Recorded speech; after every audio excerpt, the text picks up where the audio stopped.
안녕하십니까. 예, 어제 우리 라노드 목자님이 세계대표로 취임을 하시게 되었습니다. 제 5대 5대 맞나? 유배표 역사가 60년, 61년 역사가 되었는데,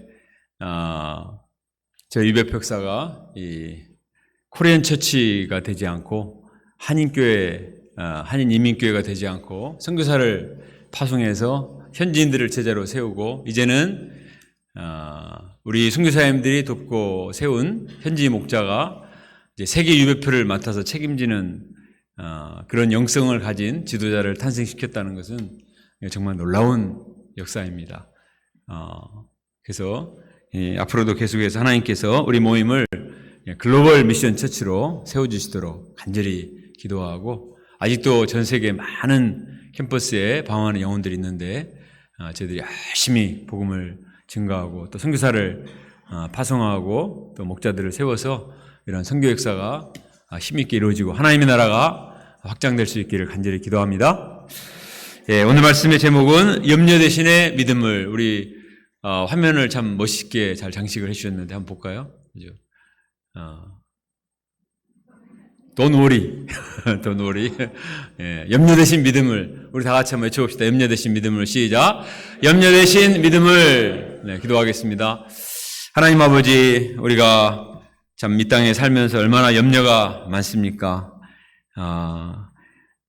없어도 염려가 있고 있어도 염려가 있습니다. 또 우리는 항상 탐심의 노예가 되어 살아갑니다. 그러나 믿음이 있을 때 이런 모든 탐심과 염려를 극복하고 우리가 당당하게 하나님의 백성으로 살 수 있음을 깨닫습니다. 세상 사람들의 어리석은 가치관을 가지고 살다가 후회하는 인생으로 마치지 아니하고 정말 영원한 하나님 나라를 추구하며 하나님의 살아계심과 또 도우심을 체험하는 정말 지혜로운 인생을 살 수 있도록 도와주시기를 간절히 기도합니다. 이 시간 지혜와 계시형을 허락해 주셔서 우리의 무지를 깨우쳐 주시고 영적인 세계, 믿음의 세계로 인도하여 주시옵소서. 예수님의 이름으로 기도합니다. 아멘. 사람이 살아가면서 탐심과 염려로부터 자유로운 사람이 있을까요? 우리가 살고 있는 세상은 항상 염려가 많고 또 탐심으로 고통하기가 쉽습니다. 있는 사람은 있는 사람대로 더 많이 갖기 위해서 탐심을 부리고, 없는 사람은 없는 사람대로 결핍 때문에 염려를 하죠. 그러나 탐심은 있는 사람만 있고 염려는 없는 사람만 있는 것이 아닙니다. 있는 사람도 가지고 있는 것을 또 언제 잃어버리지 않을까, 또 세상이 어떻게 바뀔지 모르기 때문에 없는 사람마다 더 염려를 합니다. 없는 사람은 탐심이 없습니까? 그렇지 않습니다. 없는 사람도 어떻게 해서든지 자기 결핍을 채우고 갖기 위해서 얼마나 탐심을 갖습니까? 탐심과 염려는 동선의 양면과 같고 이것으로부터 우리가 사는 날 동안 자유로울 수가 없습니다. 우리가 이 땅에 소망을 두고 세상적인 가치관을 가지고 산다면 평생 탐심과 염려의 노예로 살다가 조마조마한 인생을 마칠 수밖에 없습니다. 그러나 오늘 말씀에서 예수님은 우리에게 너무나 고맙게도 이 탐심과 염려를 극복하는 길을 가르쳐 주십니다. 그것은 바로 하나님을 믿으라 하는 것입니다. 또 하나님의 나라를 구하라 말씀하십니다. 따라잡시다. 하나님을 믿읍시다. 하나님의 나라를 구합시다.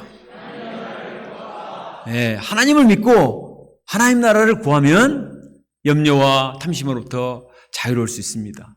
하나님을 믿고 하나님 나라만 구하면 그럼 현실은 신경 안 쓰는 그런 한량처럼 사는 게 아니에요. 하나님이 다 아시고 채워주시기 때문에 또 하나님의 사랑과 능력을 체험할 수가 있습니다. 세상 사람들이 알지 못하는 이런 영적인 비밀을 깨닫는 복된 시간이 될 수 있기를 기도합니다. 13절에 보면 어떤 사람이 예수님께 나와서 부탁을 했습니다. 선생님, 내 형을 명하여 유산을 나와 나누게 하소서. 아마 부모님이 돌아가실 쯤이 되었는지 유산을 나눌 때가 되었습니다. 일반적으로 신명기에 보면 장자 형에게는 3분의 2의 재산을 주고 또 동생에게는 3분의 1의 재산을 주도록 그렇게 구약에는 했습니다. 지금은 이렇게 했다가 난리 나죠. 지금은 전부 다 n분의 1, 장자단, 타자단, 또 딸들도 다 포함해서 n분의 1인데 옛날에는 그렇게 했습니다. 그런데 아마 이 형은 3분의 2보다 더 많이 가지려고 했던 것 같습니다. 그래서 동생이 화가 났어요. 그래서 억울해서 예수님께 들고 나서 제발 우리 형을 데려다가 소감을 쓰고 회개를 시키도록 하고 좀 정당하게 재산을 분배하도록 좀 도와주세요. 이렇게 부탁을 한 것입니다. 이때 예수님은 뭐라고 말씀하시는가? 우리 14, 15절 말씀을 같이 읽어봅시다. 14, 15절 시작. 물건 나눈 자로 세우느냐 하시고 그들에게 이르시되 삼가 모든 탐심을 물리치라. 사람의 생명이 그 소유에 넉넉한 데 있지 아니하니라 하고. 예수님은 이 사람의 유산 상속 문제에 개입하기를 원치 않으셨습니다. 왜냐하면 이 문제 해결해 준다고 해서 이 사람의 근본 문제가 해결되는 게 아니에요. 이거 해결하고 나오면은 또 다른 문제를 가지고 이것만 해결해 주세요. 또 다른 사람도 와서 이 문제 해결해 주세요. 예수님이 무슨 대서소 사장입니까? 계속 이런 문제만 해결해 줄 수가 없습니다. 예수님은 보실 때 이 사람의 근본 문제가 이 상속의 문제를 해결하는 것이 아니라 그 마음의 탐심이 근본 문제인 것을 아셨습니다. 더 많은 물질을 가지고 싶은 욕심, 이것을 물리쳐야지 문제가 해결되지. 그러지 않으면 영원토록 형과의 문제뿐만 아니라 인생을 살면서 수많은 경우에 있어서 사람들과 관계 속에서 이런 문제로부터 자유로울 수가 없을 것을 예수님은 아셨습니다. 예수님은 이제 이 사람만이 아니라 말씀을 자세히 보면 모든 사람을 대상으로 그들에게 이르시되 그랬잖아요. 나를 유산 상속하는 자로 삼지 말라 하신 다음에 그 다음부터는 그들에게 이르시되, 이 사람을 포함해서 제자들과 모든 사람들에게 다 말씀하시는 거예요. 뭐라고 말씀하시죠? 삼가 모든 탐심을 물리쳐라. 모든 탐심, 물질에 대한 탐심, 명예에 대한 탐심, 쾌락에 대한 탐심, 인정받고자 하는 그런 탐심, 인간의 마음속에 이런 탐심을 제거를 해야 한다는 것입니다. 탐욕은 참으로 무서운 짐승입니다. 잠언 30장 15, 16절에 보면 이런 말씀이 있습니다. 거머리에게는 두 딸이 있어 다오다오 하느니라. 족한 줄을 알지 못하여 족하다 하지 아니하는 것 서너신나니 곧 스올과 아이 베지 못한 태와 물로 채울 수 없는 땅과 족하다 하지 아니하는 불이니라. 여러분, 거머리 잘 모르는 분들 요즘 젊은 세대는 잘 모를 것입니다. 우리 세대 때는 논에서 풀 베다가 거머리에 물리면은 거머리가 피를 막 빨아먹습니다. 거머리가 아주 적거든요. 근데 피를 빨면은 거머리가 마치 풍선처럼 커져요. 근데 배가 터질 정도로 피를 빨았는데도 만족하지 못하고 계속 빨아먹습니다. 그 거머리에 따른 이름이 다오다오예요. 더 다오 계속 달라는 거예요. 인간의 탐심이 이렇다는 것입니다. 스올, 지옥이 계속 사람을 집어삼키는 거예요. 아이 베지 못한 태, 얼마나 참 안타깝습니까? 그래서 제발 그 한나와 분이나 이야기 나오듯이 정말 눈물로 강구를 하겠죠. 물로 채울 수 없는 땅, 가물어서 쩍쩍 갈라진 저수지 보세요. 아무리 물을 퍼부어도 쉽게 가두어지지 않잖아요. 마지막으로 족하다 아지아니하는 불, 산불을 보세요. 산불이 얼마나 무섭습니까? 그 많은 넓이의 땅을 다 태워버리는데도 만족하지 못하고 전부 다 태워버립니다. 사람이 욕망에, 탐욕에 사로잡히게 되면은 완전히 이렇게 거머리처럼 배가 터지도록 욕망을 추구하고 온 산을 다 태우고 자기를 태울 정도로 이렇게 비참하게 된다는 것입니다. 그리고 그 욕망의 세력에 사로잡히면 사람이 이성을 상실하고 정말 도저히 해서는 안 된 말과 그런 행동을 하는 것들을 우리가 많이 볼 수가 있습니다. 그래서 예수님은 탐심이 너무나 무서운 것이다. 이것을 제거하라. 골로새 3장 5절에서는 탐심은 우상 숭배라고 말했고, 디모데전서 6장 10절에서는 돈을 사랑함이 일만하게 뿌리가 된다고 말했습니다. 인간의 행복이, 인간의 생명이 소유에 넉넉한 데 있지 않기 때문에 이 탐심을 내가 극복을 해야 된다는 것입니다. 내가 필요한 만큼 채워져야 행복한 것이 아니라 이 탐심의 욕망을 극복을 해야만 행복을 얻고 진정한 생명을 얻을 수 있다고 주님이 말씀하십니다. 예수님은 한 가지 비유를 통해서 소유가 인간의 행복의 전부가 아니다 하는 사실을 분명히 가르쳐 주셨어요. 한 부자가 있었습니다. 그 밭에 소출이 풍성했습니다. 아니 그렇지 않아도 부자인데 그 밭에 소출이 풍성하게 되었으니 얼마나 좋습니까? 자, 이때 무슨 생각을 해야 될까요? 이 사람이 좀 영적인 사람이라면 하나님이 올해도 이렇게 풍성한 소출을 주셔서 너무나 감사합니다. 그래서 하나님께 감사의 애물을 드리고 또 나는 이렇게 풍족하지만 아직도 굶고 어려운 사람들이 있으니까 이 사람들을 돌아보고 좀 나눠주고 베풀어야 되겠다. 이런 생각을 하면 얼마나 좋습니까? 그런데 이 비유 보면 하나님에 대한 단어가 하나도 안 나와요. 하나님과 이웃은 전혀 생각하지 않습니다. 오직 자기만 생각하는 거예요. 나의 밭, 나의 창고. 우리말에는 6번, 영어로는 10번, 원어에 보면 13번이 전부 I, my, me, mine. 전부 다 자기 것만 생각합니다. 그런 생각이 있습니다. 내가 고민이 많았는데 좋은 생각이 떠올랐다. 그것은 곡간을 크게 짓는 거야. 그리고 그 곡간에 가득가득 곡식을 다 채우는 거야. 이 정도의 곡식이면 내 당대뿐만 아니라 내 자식이나 내 손자 때까지 넉넉히 먹고 살겠다. 이제는 모든 것이 다 넉넉하니 평안히 먹고 마시고 즐거워하자. 행복해. 이렇게 생각했습니다. 자, 이 사람이 어리석습니까? 지혜롭습니까? 오늘날의 관점에서 보면 이 사람은 정말 지혜로운 사람입니다. 함부로 쓰는 게 아니에요. 곡간을 지어가지고 거기에 차곡차곡 쟁여서 얼마든지 나중에 쓸 수 있도록 관리를 하는 거니까 재테크를 정말 잘하는 사람입니다. 책 한 권 써도 돼요. 베스트셀러가 될 것입니다. 그런데 하나님이 뭐라고 말씀하시죠? 자, 20절과 21절을 같이 읽어봅시다. 시작. 하나님이 이르시되 어리석은 자여 오늘 밤에 내 영혼을 도로 찾으리니 그러면 내 준비한 것이 누구의 것이 되겠느냐 하셨으니 자기를 위하여 재물을 쌓아두고 하나님께 대하여 부여하지 못한 자가 이와 같으니라. 하나님은 이 사람을 어리석은 자여, 영어 성경에 보면 You fool, 너 바보야, 바보다. 아주 명석하게 생각했다고 생각했는데 주님은 너는 아주 바보구나, 너무나 어리석구나 이렇게 말씀을 하세요. 왜 이 사람이 어리석습니까? 그는 많은 재물이 충분한 생명과 행복을 보장해 준다고 생각을 했습니다. 자신의 물질이 자신의 생명과 행복을 보장해 주는 보루가 된다고 생각을 했습니다.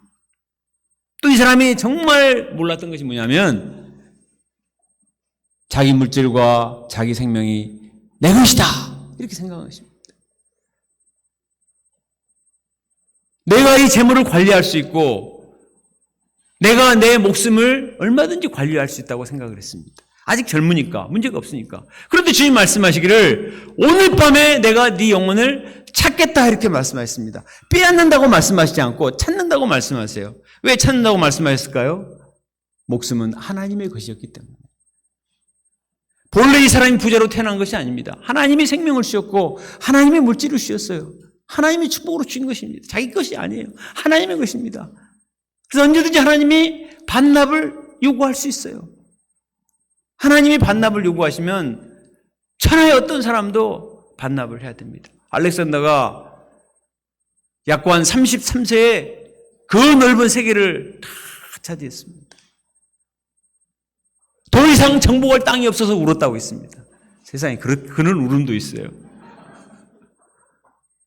그 많은 것을 가졌다고 생각했는데 어느 날 말라리아에 걸려서 죽어버렸습니다.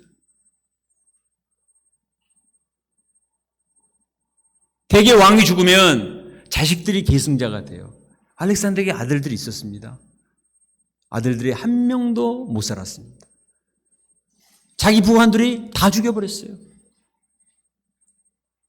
알렉산더의 아들들 다 죽여버리고 그 충성했다는 그 부관들이 4명이 그 나라를 찢어서 자기들이 나눠먹고 그 중에서도 프톨로메하고 셀루쿠트 2사람이 또 계속 싸우고 오늘날 시리아와 이집트가 계속 싸우고 그것이 역사였습니다. 인간의 생명이 인간의 소유가 결코 자기의 것이 아닙니다. 하나님이 잠깐 빌려준 것에 불과하고 우리는 청지기에 불과합니다. 우리는 사는 날 동안 나의 생명이든 나의 재산이든 나의 재능이든 나의 사랑하는 자식들이든 내 것이 아니에요. 하나님이 잠깐 빌려주셨기 때문에 내가 감사하게 누리고 살다가 하나님이 오라고 하시면 다 놓고 가는 것입니다. 인생이 별거 아닙니다. 인생은 누가 말하기를 점 하나 찍고 가는 것이 인생이라고 했습니다. 살 때는 별것인 것 같지만 지나고 보면은 점 하나 찍고 가는 게 인생이에요. 문제는 어떤 점을 찍고 가느냐. 인생 속에서 5점을 남기고 가는가. 정말 사람들에게 감동을 주는 점 하나를 찍고 가는가의 차이 있을 뿐이지 인생 별거 아닙니다. 그런데 사는 날 동안에 별것이라 할 것처럼 그렇게 욕심을 부린다는 거예요. 그래서 바보다. 너 정말 어리석구나.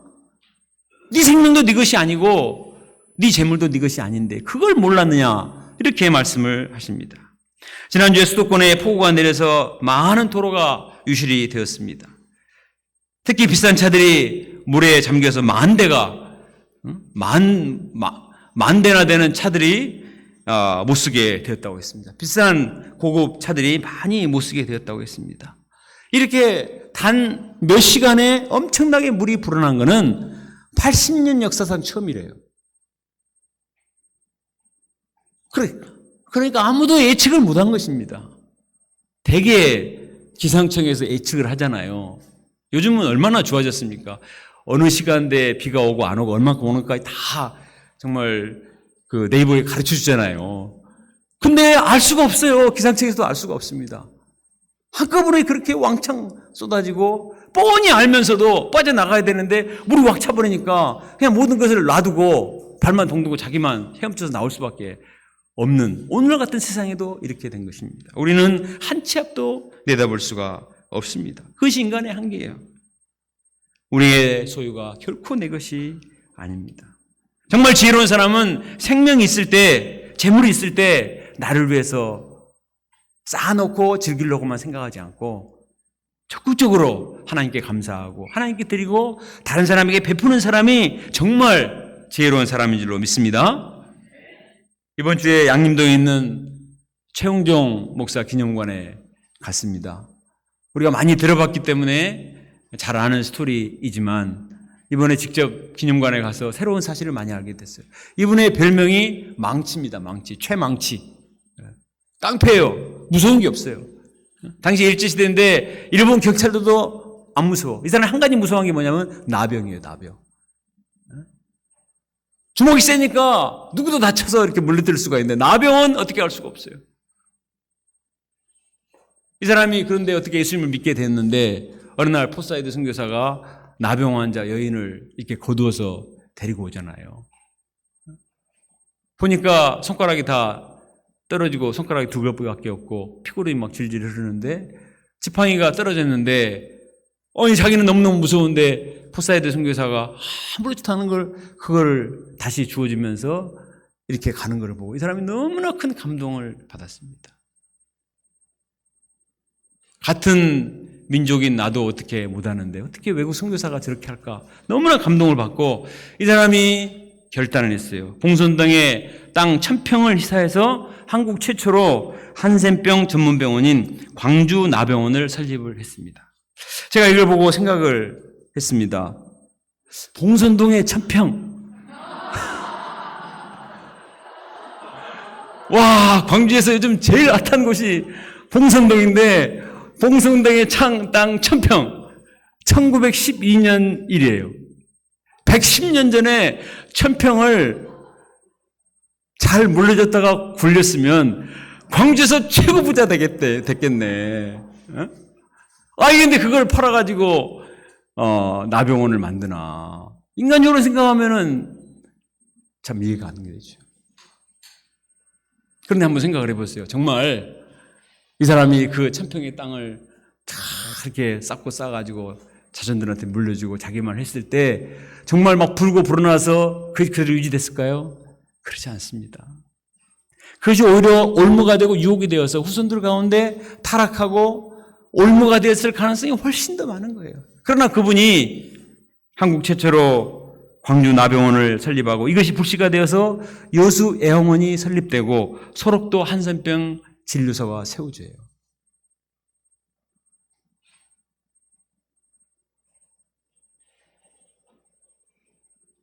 또 최웅정 목사님은 자신의 인생을 복음 전파와 교육 사업과 독립운동과 빈민구제에 투신을 했습니다.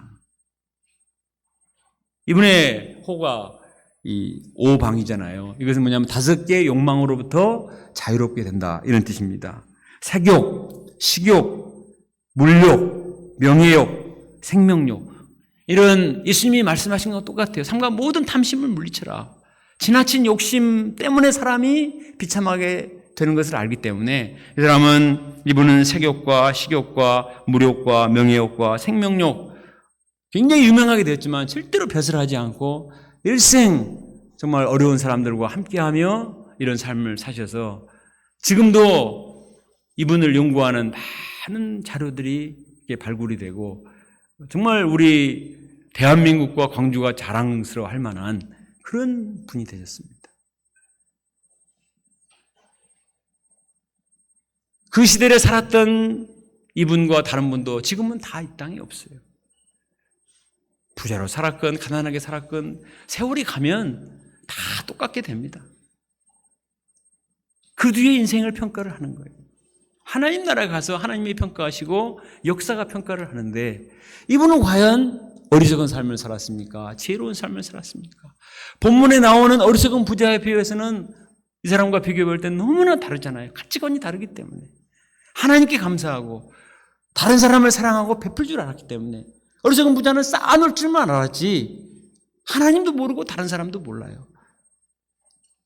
그러나 예수님의 가르침과 많은 믿음의 사람들, 최 목사님 같은 이런 분들은 정말 베풀고 섬기는 삶을 살았기 때문에 아마 본인의 마음에도 큰 기쁨이 있었을 거예요. 정말 행복이 있었을 것입니다.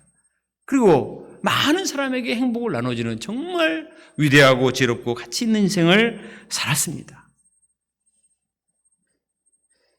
예수님은 우리도 탐심으로 말미암아 오그라지고 이기적인 삶을 살지 말고 정말 나누고 베풀므로써 하늘의 기쁨을 맛보는 그런 삶을 살라고 말씀하신 거예요.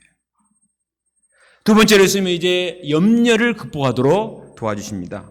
우리 22절과 23절을 같이 읽어봅시다. 시작. 또 제자들에게 이르시되 그러므로 내가 너에게 이르노니 너희 목숨을 위하여 무엇을 먹을까 몸을 위하여 무엇을 입을까 염려하지 말라. 목숨이 음식보다 중하고 몸이 의복보다 중하니라. 제자들은 예수님을 따르기 위해서 많은 것을 희생했습니다. 배와 그물을 버려두고 가족들을 다 주님께 맡기고 오직 예수님을 배우고자 하는 그 열정 하나로 따랐어요. 그때는 그냥 아무 것도 돌아보지 않고 예수님만 바라보고 따랐기 때문에 참 처음에 너무나 천국같이 기쁨과 은혜가 충만했습니다. 그러나 세월이 지나다 보니까 현실 문제가 걱정이 되었습니다. 사람이 살아가는데 먹고 사는 문제, 입는 문제, 주거적인 문제, 이것으로부터 자유로울 사람이 없잖아요. 제자들도 말은 안 하지만 걱정이 되는 거예요. 지금은 예수님을 따라다니니까 예수님 때문에 많이 섬겨주고 또 들어온 것도 있으니까 이렇게 먹고 사는데 과연 언제까지 우리가 이렇게 살 수 있을 것인가? 과연 어떻게 될까? 우리 미래가 어떻게 될까? 그리고 예수님 자꾸 어디를 간다고 하시고 자꾸 자기를 부인하라고 하시고 자꾸 걱정이 되는 말만 하시니까 이거 어떻게 되는가? 염려가 자꾸 생겼습니다. 예수님은 이들의 문제를 아셨어요. 그리고 말씀하십니다. 무엇을 먹을까? 무엇을 입을까? 염려하지 마라.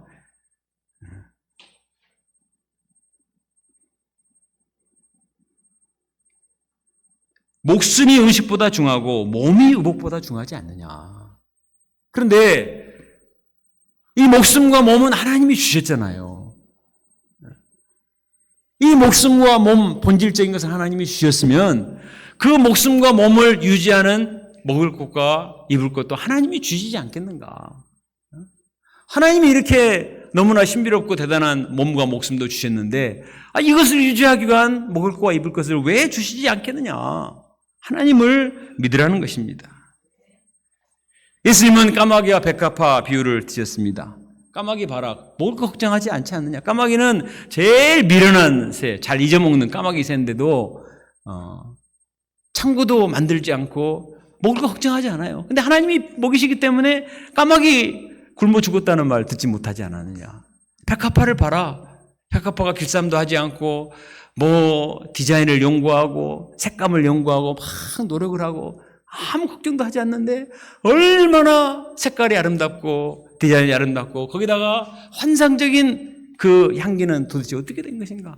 하나님이 입히시기 때문에 그 엄청난 부자요 화려함을 자랑했던 솔로몬도 이 작은 백합화 하나의 영광을 따라가지 못하지 않느냐.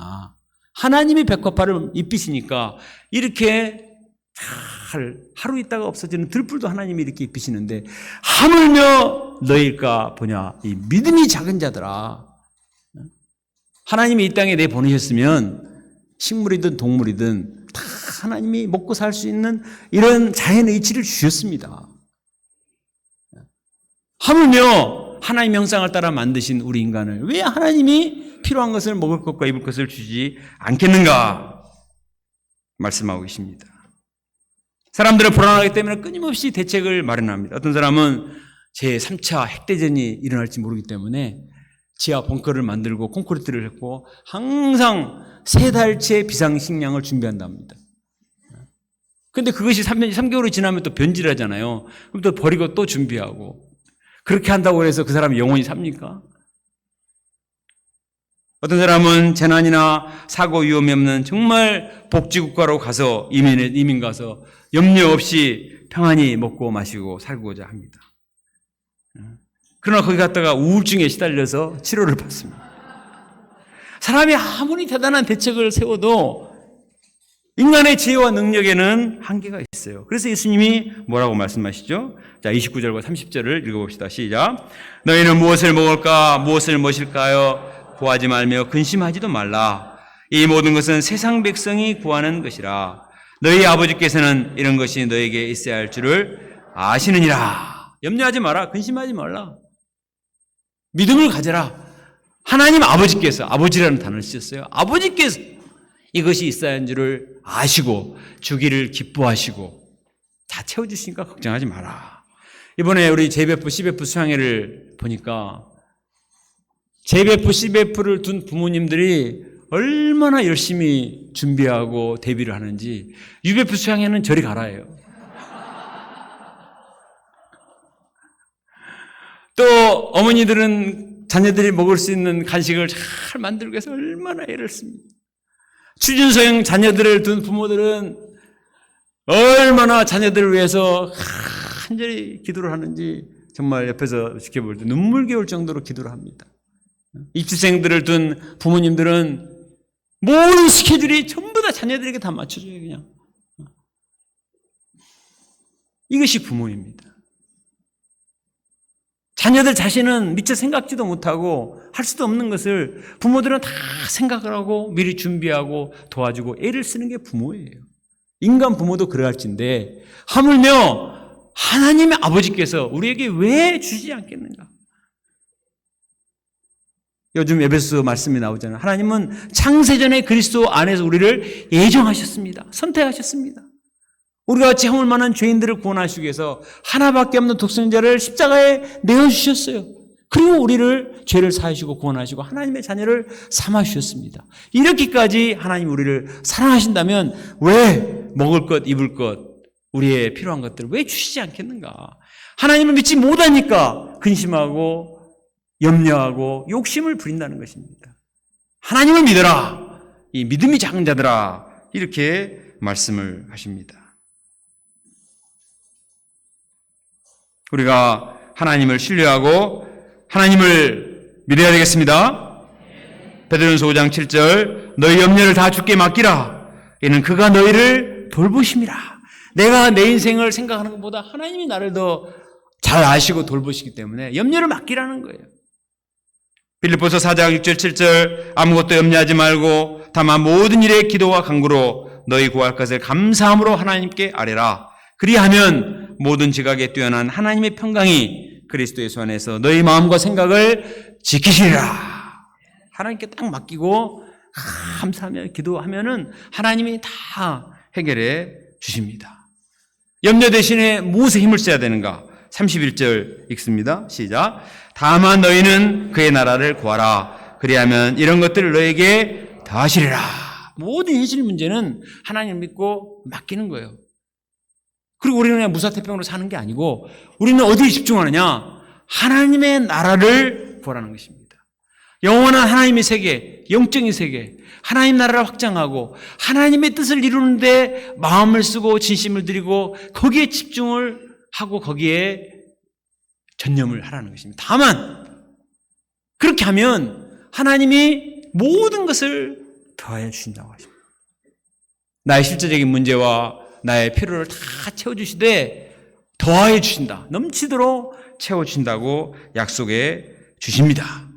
32절에 보니까 너희 아버지께서는 그 나라를 너에게 주시기를 기뻐하시느니라. 하나님 우리에게 주시는데 마지못해서 인색하게 그냥 주시는 분이 아닙니다. 하늘 문을 여시고 쏟아 부어주시는, 쌓을 곳이 없을 정도로 쏟아 부어주시는 분이 하나님이십니다. 물질적인 것을 주실 뿐만 아니라 하나님의 나라를 우리에게 주시기를 기뻐하신다고 했습니다.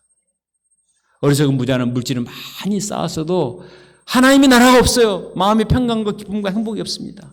그러나 하나님을 믿고 그의 나라와 그의 의를 구하면 하나님이 그 모든 것, 실제적인 것도 채워주시고 더불어서 그의 나라, 하나님의 나라, 의와 평강과 사랑과 그 정말 이 세상에서 맛볼 수 없는 놀라운 하나님 나라의 비밀의 축복을 우리에게 베풀어 주십니다. 영적인 복과 물질적인 복을 다 주시는 것입니다. 지난 여름장회 때 우리 마태복음 6장 33절로 말씀을 전했던 우리 천일정 목자님은 인간적으로 생각하면 별로 가진 것이 없는 새카만 섬소년입니다. 대학도 물리학과를 들어와서 정말 이분이 뭐 먹고 살까 제가 막막하게 보였습니다. 그러나 이분은 예수님을 영접한 뒤에 1학년 때부터 절대적으로 주일 예배, 파트 모임, 금요일기도에 참석해서 반주하고 또 하나님 나라를 구하는 것을 봤습니다. 카투사에 군대 가서도 카투사에 가면은 이제 주말에 밖에 나가서 놀 수가 있거든요. 바로 옆에 뭐 이태원이 얼마나 놀기 좋습니까?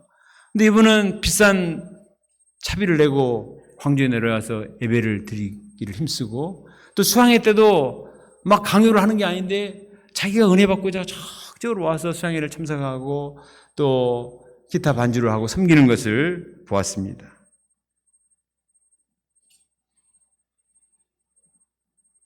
물론 완벽하진 않았어요.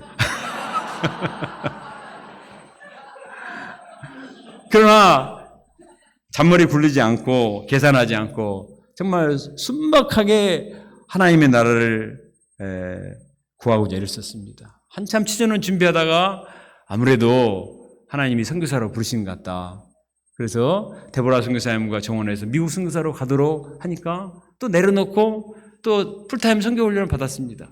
그런데 갑자기 데보라 선교사님이 더 이상 계약이 만료돼가지고 돌아오니까 아무래도 치전을 준비해야 되겠어. 그랬더니 아니 왜 이랬다 저랬다 하시냐고 불평은 남의 인생을 갖고 왜 이렇게 하시냐고 그런 말 하는데 그래요? 그럼 그렇게 하죠 뭐. 아니 근데 준비할 기간이 별로 없는 거예요. 그래서 기도를 하는데 나도 확신이 별로 없어요. 근데 신기하게 하나님이 예상보다 높은 점수를 주셨습니다. 뿐만 아니라 면접에서 터무니없이 높은 점수를 주신 거예요. 근거 없이 높은 점수를 주셔가지고 합격을 하게 하셨습니다. 저는 이분의 인생을 보면서 정말 복은 하나님이 주시는구나. 정말 우직하게 다만 그의 나라를 구하면 세상 사람들 볼 때는 정말 생각 없는 사람이고 어리석은 사람처럼 보이는데 다만 하나님을 기쁘시게 하고 하나님의 뜻을 구하면 하나님이 기뻐하시고 길을 열어주시는 거예요. 머리가 정말 좋아서 치밀하게 계산을 하고 이렇게 저렇게 계산을 맞췄는데 다 된 것 같은데 마지막에 틀려버리는 경우를 많이 봤습니다. 인간의 지혜가 그렇습니다. 그러나 하나님을 믿고 먼저 그의 나라를 구애를 구하면은 엉성한 것 같은데 하나님이 다 보시고 인도하시기 때문에 가장 베스트 길로 인도하신 줄로 믿습니다. 33절에 예수님은 조금 더 적극적인 말씀하십니다. 같이 한번 읽어봅시다. 시작. 너희 소유를 팔아 구제하여 낡아지지 아니하는 배낭을 만들라. 곧 하늘에 둔 바 담이 없는 보물이니 거기는 도둑도 가까이 하는 일이 없고 점도 먹는 일이 없느니라. 자, 우리가 하나님의 의를 구하면 하나님이 축복을 해주십니다. 그 다음이 문제예요. 그때 하나님이 주셨으니까 이제 누리며 살지, 그게 아니고 그것도 적절로 팔아서 구제하는 삶을 살아라. 어리석은 부자는 이 땅에 창고를 지었습니다. 그러나 너희는 배낭을 만들어라. 천국행 배낭을 만들어. 우리는 천국을 향해 가는 순례자이기 때문에 이 땅에 집을 근본적으로 짓는 자가 아닙니다. 하나님 나라를 향해 가는 영원히 닳아지지 않는 배낭을 만들어라. 곧 하늘에 둔 바 다함이 없는 보물. 그것은 화재도 없고 도둑도 없고 불황도 없고 위험도 없습니다. 하나님이 보호하시기 때문에 가장 안전한 것이다. 그 보물은 썩지 않고 더럽지 않고 쇠하지 아니하는 유업으로서 우리를 위하여 하늘에 간직하신 것입니다. 장차 하나님 나라에서 우리가 받을 뿐만 아니라 이 땅에서도 그 하나님 나라의 복을 누리며 살 수가 있어요. 2년 전에 2019년 3월 4일 전대신문에 났던 기사입니다. 우리 대학 설립자 이을식을 아시나요? 이런 기사가 실렸습니다. 전남대는 국립대이기 때문에 엄격히 말하면 사립대가 아니니까 설립자가 없는 거죠. 국가에 세운 거니까. 그러나 역사를 자세히 연구해 보면 이 이을식 장로님이 설립자 역할을 한 거예요. 이분이 제3대 전라남도 도지사였는데 1952년에 이 대학을 설립하는데 이때는 전쟁 직후라 국가가 돈이 없어요. 대학을 세울 엄두도 못 내요. 근데 이분이 도지사가 되어서 이 지역에 인재들을 배출하는 대학을 세워야 되겠는데 돈이 없어요. 국가에서는 당신이 지역 유지들을 설득을 해서 이 기금을 좀 마련을 하라고 얘기를 합니다. 이분이 지역 유지들을 찾아다니고 도의회에 설득을 해가지고 결국은 그때 당시 20억 정도의 기금을 마련해가지고 마침내 이 전남대를 탄생을 시켜요. 근데 이분의 인생을 자세히 보니까 이분이 어려서부터 예수님을 잘 믿었어요. 그리고 이분이 장애인이에요. 이분이 1919년 3.1 만세운동을 하다가 일본 경찰에게 얻어맞아가지고 피를 흘리며 죽어가고 있었어요. 다 시체인 줄 알고 그냥 죽은 줄 알았어요. 근데 어떤 행상을 하던 부부가 피를 너무 많이 흘려서 죽은 줄 알았는데 꿈틀거리니까 보니까 어떤 어린 학생이 죽어가고 있는 거예요. 그래서 속옷을 찢어가지고 압박붕대로 해서 병원에 데려가가지고 이 사람을 살립니다. 다리가 새 토막으로 잘려버렸어요. 그래서 평생 다리를 쩔룩거리며 다니는 장애인이에요. 그런데 열심히 공부를 해가지고 이분이 도지사, 제3대 도지사가 됩니다. 아니, 세상에 50년대 도지사가 되면은 얼마나 영광입니까?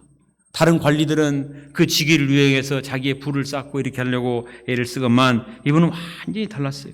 자신의 집을 팔고 월급을 털어서 양림 고아원을 후원을 하고 전쟁 고아들을 보살폈습니다. 그리고 이 도립대학을 국립대학을 설립하는데 온통 마음을 쏟은 거예요.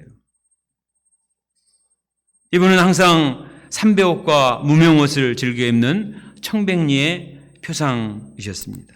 조국과 이 지역의 미래를 위해서 이 인재들을 양성하고자 하는 그런 열정으로 열심히 이렇게 해가지고 이 대학이 설립이 되어서 마침내 70주년 올해 기념이 되었지 않습니까? 52주년이니까 70주년. 그래서 이 대학을 통해서 얼마나 많은 인재들이 배출이 되고 또 UBF도 이 전남대에서 출발을 했습니다. 우리는 이분을 잘 모르지만 이 을식 장로님의 어떤 영향을 받고 있는 거예요. 이분이 102세까지 사시고 2007년에 소천을 하셨더라고요. 100세를 사시든 70세를 살든 80세를 살든 결국은 우리야 인생의 점 하나를 찍고 가는 게 인생인데 문제는 어떤 인생의 점을 찍고 가느냐 하는 거예요. 그리고 그것으로 끝나는 게 아니라 하나님 앞에 가서 어떤 평가를 받는가. 어떤 사람은 평생 염려와 탐심에만 사로잡혀서 자기 것만 생각하고 그것은 아무 생각 못하다고 벌벌 떨다가 인생 끝나는 사람이 있어요. 얼마나 어리석은가. 그러나 하나님을 믿고 하나님이 우리에게 먹을 것과 입을 것을 주시고 우리의 장래를 책임져 주시고 하시기 때문에 하나님을 믿어라. 염려 대신 하나님을 믿어라. 그리고 이 땅의 것에 목매고 거기에 목숨 걸고 살지 말고 영원한 하나님 나라를 추구하며 살아라. 그러면 하나님이 현실 문제에도 책임져 주시고 사는 날 동안에도 진정으로 행복한 삶을 살게 하신다는 것입니다. 이것이 진정한 지혜인 줄로 믿습니다. 따라서 합시다. 하나님을 믿읍시다. 하나님의 나라를 구합시다. 세상 사람들은 이 땅의 것을 구하고 자기 것만 구하기 때문에 염려와 탐심의 노예가 되어서 살지만 그러나 우리는 하나님을 믿고 하나님 나라를 구하며 살기 때문에 이런 염려 탐심으로부터 자유롭고 진정한 행복과 기쁨 가운데 거룩한 나그네 인생을 살 수가 있습니다. 그러면서 당당하고 또 정말 가치 있는 열매를 맺으며 살 수가 있는 것입니다. 우리가 이런 정말 지혜로운 믿음의 증인들이 될 수 있기를 주님의 이름으로 축원합니다.